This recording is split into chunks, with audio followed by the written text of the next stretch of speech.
Hello students, a very good morning to you. Today we will complete our chapter revision of chapter 2 of class 12, that is sexual reproduction in plants. In our previous class we have studied about seed.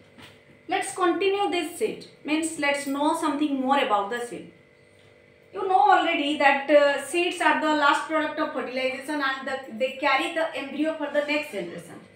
As in seed, food is stored. There is many importance of seed in the field of cultivation and crop production. So students, let's see through diagram how many types of seeds we know, what are the parts that a seed contains. So let's see. This diagram represents a dicot seed in which these two are called as cotyledons, in which reserve food material is present. And this part inside the seed is micropyle region. You know, micropyle allows the pollen tube as well as the male gametes carried through the pollen tube towards the embryo sac for fertilization. And here you can see also this is a monocot seed in which this part is called as the cotyledon and this part is called as the seed coat. Clear? And the part highlighted part means this part is called as endosperm. And the importance of endosperm is to provide nutrition to the growing embryo, as endosperm contains the reserve food material for the seed that during embryogenesis, means when a seed get converted into plant, then it uses the food that is present in the endosperm. And again this is the micropylar region again. This part is shoot apical meristem, means when the seed grows, the shoot apical meristem get converted into shoot which carries the leaves, and this is root tip which is grow in the direction of soil or in the direction of gravity. This portion is known as hypocotyle. I have told you about hypocotyle and epicotyle. Here only hypocotyle is shown in the diagram. Hypocotyle is the part that is below the embryonal axis. Means the axis that divides the both cotyledons, or whether it is single cotyledon, then the axis is equally divide the seed, and the part below the embryonal axis is called as hypocotyle. Clear students? Next diagram, here you can see in this diagram this part represent the endosperm, whereas this part is the root tip. You know, this part is hypocotyle. This is shoot apical meristem. Again I have told you shoot apical meristem. Then this is called as cotyledon and this part is called as seed coat. The importance of seed coat is seed coat protects the seed, means the materials present inside the seed. That's why every seed has a seed coat, its own seed coat. Here the diagram you can see this is a monocot seed, and in a monocot seed this part is, you can see this part is called as endosperm. As you know that in monocots, the endosperm remains persist after the process of embryogenesis. This part is called as endosperm. And this part is called as the scutellum. You know what is the role of scutellum? Scutellum represents the cotyledons, like in case of dicots, means the two leaves that arise after some days in dicots equal with the monocots which is arise as a single leaf, or which is called as scutellum. And in monocot the scutellum is present laterally. You can see this part will be arise laterally like this. And this part is called as coleoptile. We know that coleoptile is the protecting covering of plumule which is called as future shoot. Like there is a protecting covering in seed. Inside seed also some protecting coverings are present to protect the embryo, as the embryo is present inside the seed. So plumule is called as the future shoot and coleoptile is the protecting covering for this future shoot. Means inside the seed the coleoptile protects the plumule and the coleorhiza protects the radicle. Radicle means future root and plumule means future shoot. So these are the different diagrams of a seed. Again let's see what other importance of seed and for how many time period it goes through dormancy. We have discussed about dormancy, that this is the time period of any seed that can make itself or keep itself inactive, means without showing any metabolic activity. I have gave you some examples also, like that your mother stores many seeds for preparing food like gram, Bengal gram, then rajma, chole, etc., etc. They are kept for a long time period, means 1 year, 2 year, without affecting the cell. So how this is possible? When the seed form inside the ovary, means the embryo sac or the ovule get converted into seed. When that seed get matured, it can retain up to 15 to 20% of the moisture. That's why it can prevent itself from the external environment. Again, some seed have different time period of dormancy, means after a long time period they have the ability to grow as a plant. Like this, many evidences we can see that are found to be the seeds undergone a dormancy period of 10,000 years, 2,000 years, 5,000 years and so on. So here I am giving you some examples like your Lupinus arcticus. In my yesterday class also I have told you about Lupinus arcticus. This seed is found to be 10,000 years of dormancy. Means when its age is estimated, then it is found that after 10,000 years ago that seed was formed, and before 10,000 years ago that seed was formed, and after 10,000 years ago when it is put in the soil and provided all the conditions, this grows as a new plant.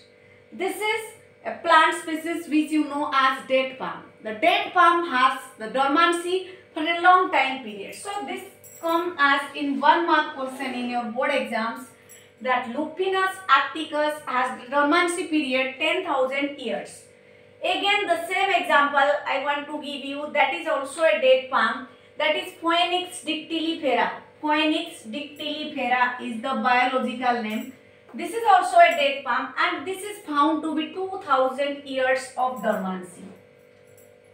Means after 2,000 years of dormancy, it is again grow as a new plant. So how this is possible? This is the characteristic feature of seed, that how can it itself make or kept itself in a long time period of dormancy, although losing its embryogenesis capacity. Means when we provide the proper condition, or when they itself get the proper condition, their growth occurs as an embryo. So students, there are many other seeds. You know that if you see some fruits in your surrounding or around you, then some seeds are so large, some are so small, some plants are so big plants, some are so small plants. So how this is possible? Some small plants can grow as a big trees, whereas some big seeds can be grow as a small trees. So how this is possible? Clear? So let's see some examples that how some seeds are converted into large plants. You know that some fruits also contain a single seeds, whereas some fruits contain a many seeds. Like in watermelon you can see a large number of seeds. In papaya you can see also large number of seeds. But in mango you found only one seed. Clear? In coconut there is a single seed. So when a single seed or single fruit is developed from a single ovary, that is called as monosporic development, which you know. So small seed in orchids, you know about orchids, they are found to be very small, but when the plant grows, the plants are so large. And some parasitic plants like Striga and Orobranchi. Students, you should remember these names of the plant and their seed because they are very important. One is small seed containing orchids and the parasitic plant. The question will come like this. Write the name of two parasitic plants whose seeds are so small. So you can write Striga and Orobranchi. Striga and Orobranchi are the seeds which contain large number of seeds, small in size, but when they grow as large plants. Again you know about ficus. Ficus means like the banyan tree. This is like the banyan tree.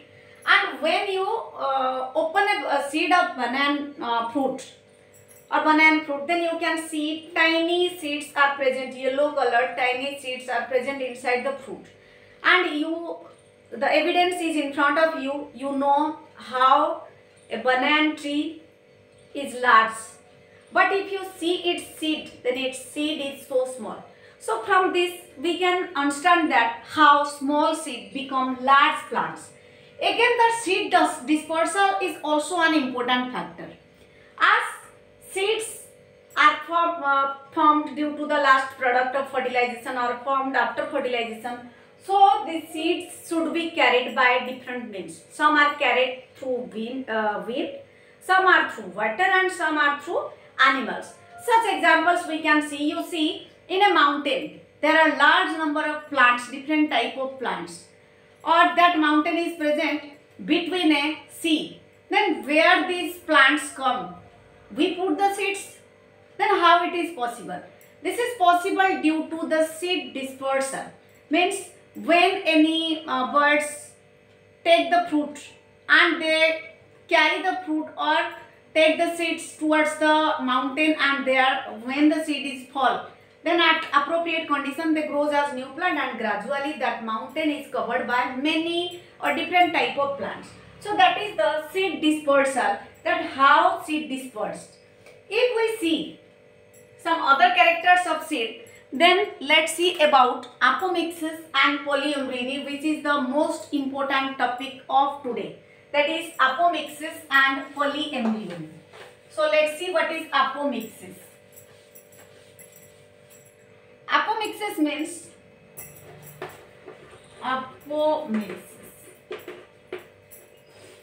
You have studied about parthenogenesis and parthenocarpy. Like this, apomixis is resembles with parthenocarpy. In parthenocarpy, there is formation of fruit without fertilization. But here in apomixis, formation of seed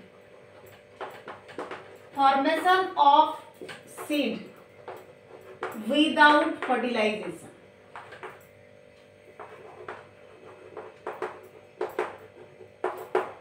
Can you differentiate the difference between apomixis and parthenocarpy? In parthenocarpy, fruit is formed, but in apomixis, seed is formed without fertilization. Clear?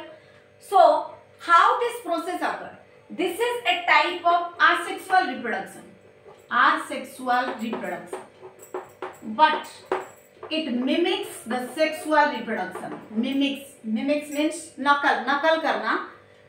This apomictic seeds mimics the sexual reproduction, means they seems like sexual reproduction, or we can say that they seems like to be reproduced sexually, but they don't do so. They reproduce asexually, but their activities seems like sexual reproduction. That's why we can say that apomixis is an asexual type of reproduction, whereas they mimics the sexual reproduction, due to which the seeds are formed contain the genetic characters. Clear, students? So, the apomictic seeds are of different type. Some show polyembryony, some show polyembryony. Next, we see polyembryony. What is polyembryony? Occurrence of more than one seed per locule. Occurrence of more than one embryo, we can also say occurrence of more than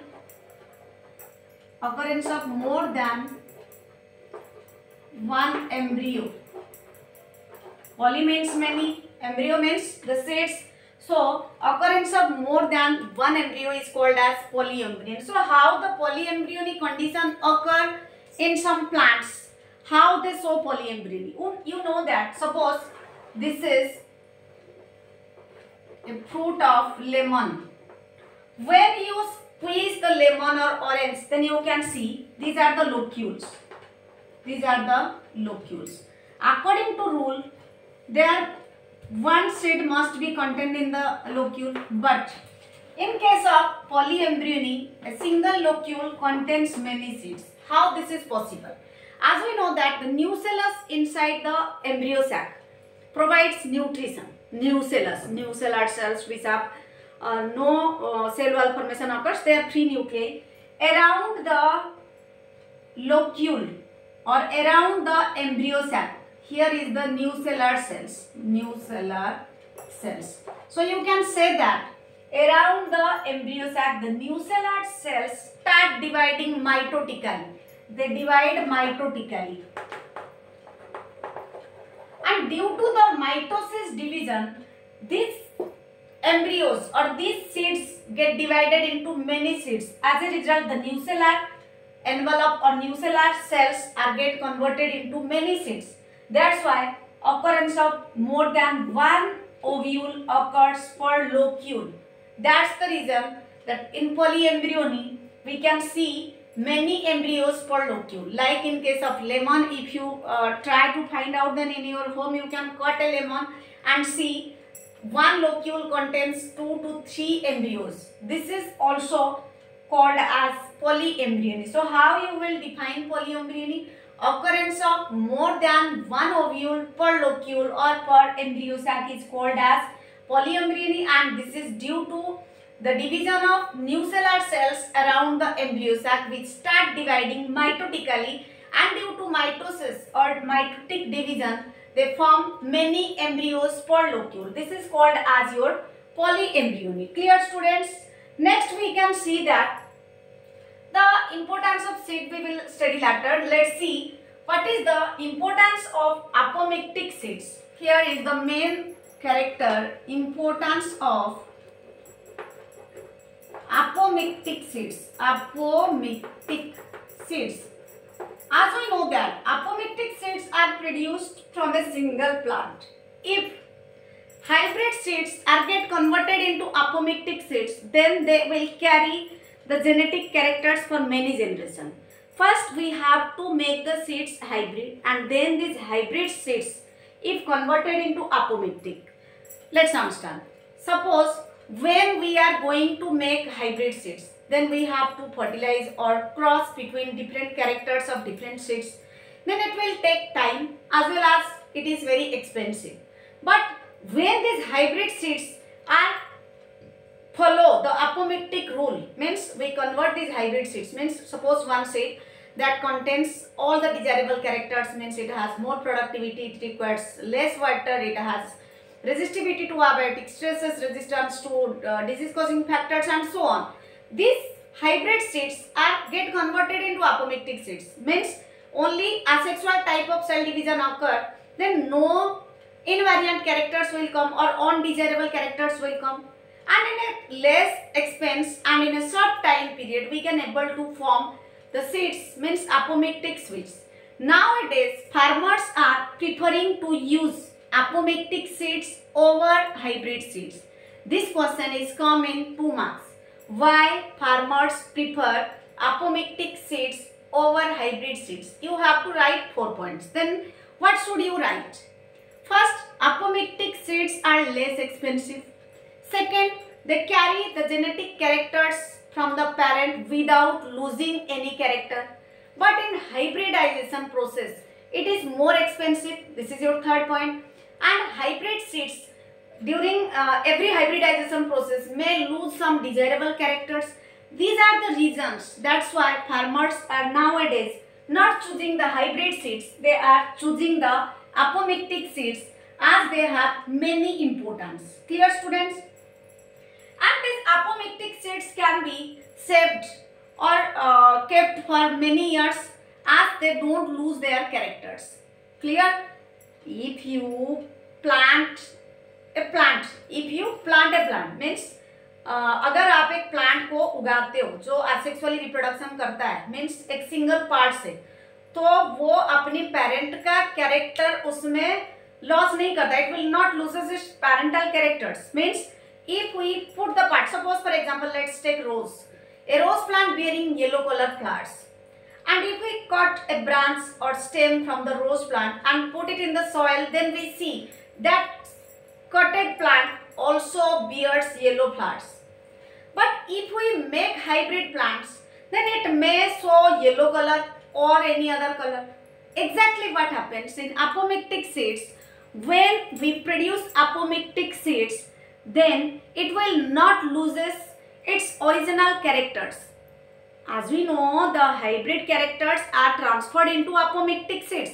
Means hybrid seeds are produced as apomictically, means asexually, means single parent is involved but all the having desirable characters. So this will not lose the desirable character. That's why this is the most important reason why parents choosing the apomictic seeds or prefer apomictic seeds over hybrid seeds. Clear, students? So these are the most important points. Next question also come in 2 marks, that is what is the importance of seed or what does a seed provide us? First thing, a seed provides us food. A seed conserves the embryo for the future generation. Clear? A seed provides nutrition to us or food to us, as well as it provides or it keeps in it the future embryo, which will be which we can say that it not only provide us food for this year but also provide food for many years. So this is the importance of seed. As well as due to seeds, our biodiversity is maintained and ecological balance is also maintained. So students, this is all about your chapter 2, and today we completed a revision of chapter 2. So you should have to learn your NCERT book only once and watch all the videos in sequence, and you will your concept will be properly clear. Clear, students?